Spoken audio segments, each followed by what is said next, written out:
Hello there everyone, and welcome back to Crackdown. Like I discussed last time, this is effectively a sort of spiritual successor, if you will, to Gain Ground, another game we've covered on the channel in the past. You have to sneak around a bunch of facilities, taking out all of the enemies. You die in one hit.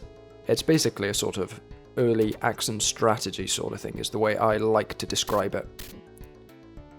So there's a little bit of stealth, but it's mostly just strategizing the order in which you need to take out enemies, get around the stage, all the rest of it. In the last episode, we took on stage 1 of the game, I believe out of 4 or 5, I don't know for certain. And in this episode, we're taking on the next stage. They're rather boring titles, it's stage 2. There's not much in the way of excitement in terms of names. It starts out in a junkyard, but it does kind of move to all sorts of different places as we make our way through.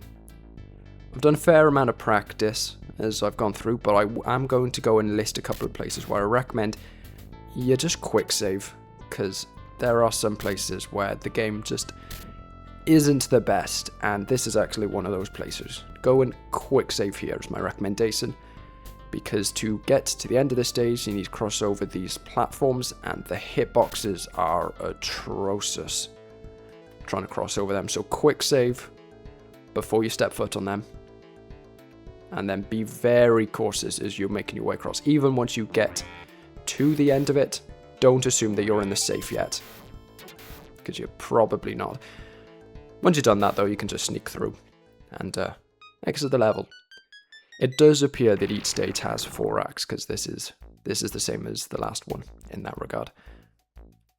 Alright, this stage is probably the least interesting out of the lot of them in terms of hazards. It does have the most interesting type of enemy though, because it, for some reason, includes a bunch of mandrills as a group of enemies. They're apparently pretty infamous, but I think that's mostly just because of how, offbeat they are. There's nothing like them in the rest of the game.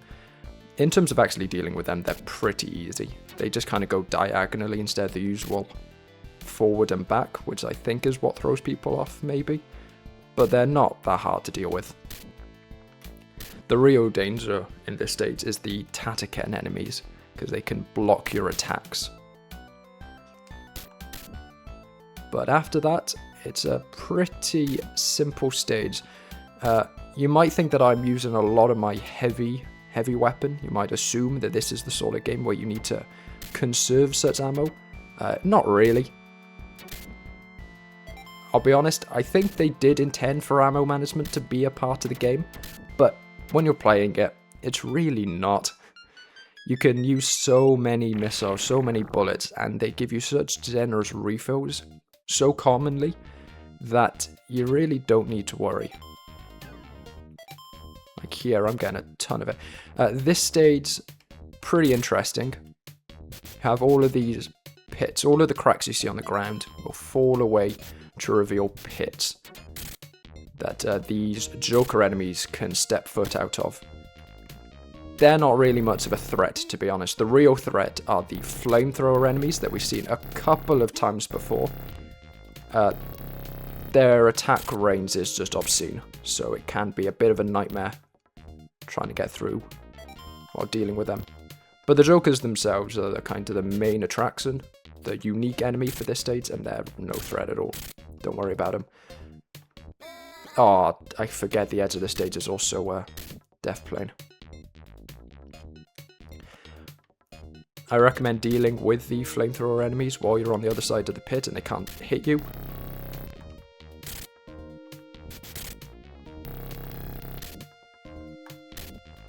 You can see how ridiculous their range is from that. Honestly, with the Jokers, you can actually do fairly well just hitting them with melee attacks. Oh, come on. Right, we'll come up here, grab these bullets, and then you might be a little confused the first time you come through. What are we doing to get past? You need to hit this purple thing because that is actually a billboard. It opens up the way to the exit. It's actually a pretty simple state, in all honesty. I just know that I've looked at forums on the internet, and it looks like that stage does throw some people off the first time they do it, just because it's like, what does it want me to do?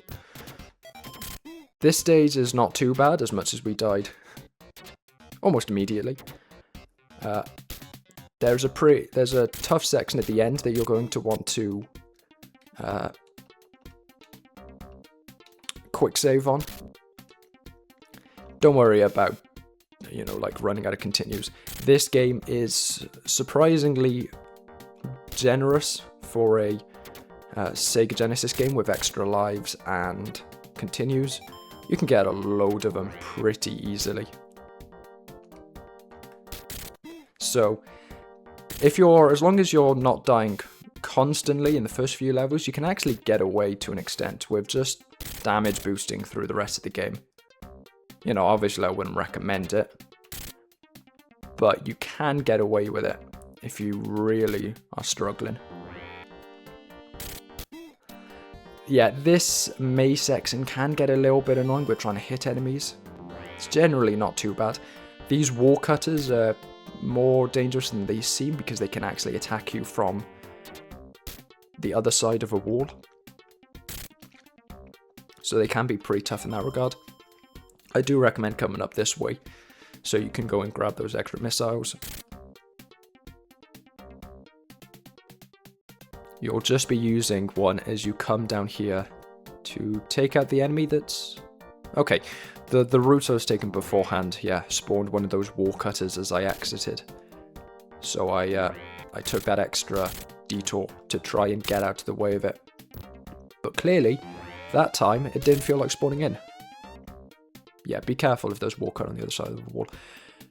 Delayed a little bit, quick save with this electricity. Basically, any situation where you're having to walk through a hazard, I'd recommend quick saving as you do so. Their hitboxes are terrible. So especially in this one, at every single junction through it, quick save. Because I don't even know what they're trying to get you to do. It's like some sort of diagonal pattern, but I would be lying to you if I say that I've got it down pat. You just have to hope for the best. With that, that's stage 2 completed. We get another choppy little cutscene that doesn't really show anything. I'm assuming that's our main bad guy, Mr. X, but honestly, it's not saying much, is it? He's got purple hair and he's laughing at us as we continue. Whatever, man. But yeah, there you go. That's stage 2. Again, I think it's out of 4 or 5. This clearly isn't a very popular Sega Genesis game because I can find very little documentation on it on the internet.